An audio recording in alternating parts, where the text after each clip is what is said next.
ఎకరాకి ఒక 15 బాటిల్ కట్టడం స్టార్ట్ చేసాండి. చూడండి మనకి ఈ ఫ్రూట్ ఫ్లై అనేది మొత్తం ఈ గమ్ ఎఫెక్ట్ వల్ల, ఈ మెడిసిన్ ఎఫెక్ట్ వల్ల అట్రాక్ట్ అయ్యి ఈ గమ్కి అంటుకొని ఇలా బాటిల్కి ఉండిపోతాయి అన్నమాట. మనం ఎప్పటి నుంచి అయితే ఈ స్ప్రేస్ వాడడం మొదలు పెట్టామో మనకి ఖర్చు కూడా తగ్గింది. రెండోది ఎఫెక్ట్ కూడా బాగుందండి, కంట్రోల్ బాగా అయిందనమాట. మనకి ఈ సోలమాను గమ్ము ట్రిప్కి ఒక 8,000 9,000 ఖర్చు వచ్చేది. ఈ లేబర్ ఖర్చుతో అంత ట్రిప్కి ఒక 10,000 అయిపోయేది.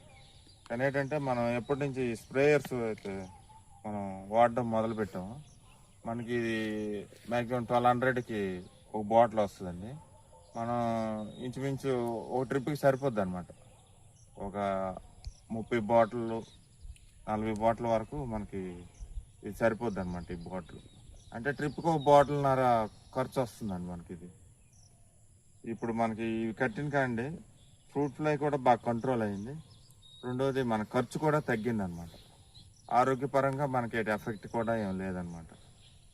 మేమైతే ఈ కిసాన్ ఆర్గానిక్స్ స్ప్రేయర్స్ వల్ల మాకు చాలా లాభం అయితే జరిగిందండి. దీనివల్ల మేము హ్యాపీగా ఉన్నాం, ఎందుకంటే హెల్త్ పరంగా ఏం ఎఫెక్ట్ లేదు. రెండోది రిజల్ట్ కూడా బాగుందండి. రెండోది ఫ్రూట్ ఫ్లై కూడా బాగా కంట్రోల్ అవుతుంది, దిగుబడి కూడా బాగుంది. అంతా మేము హ్యాపీగా ఫీల్ అవుతానండి. ఈ కిసాన్ ఆర్గానిక్ స్ప్రేయర్స్ గుంటూరులో అవైలబుల్గా ఉంటాయండి. వీళ్ళ కాంటాక్ట్ నెంబర్స్ అవి యూట్యూబ్లో మీకు అవైలబుల్గా ఉంటాయి. Thank you.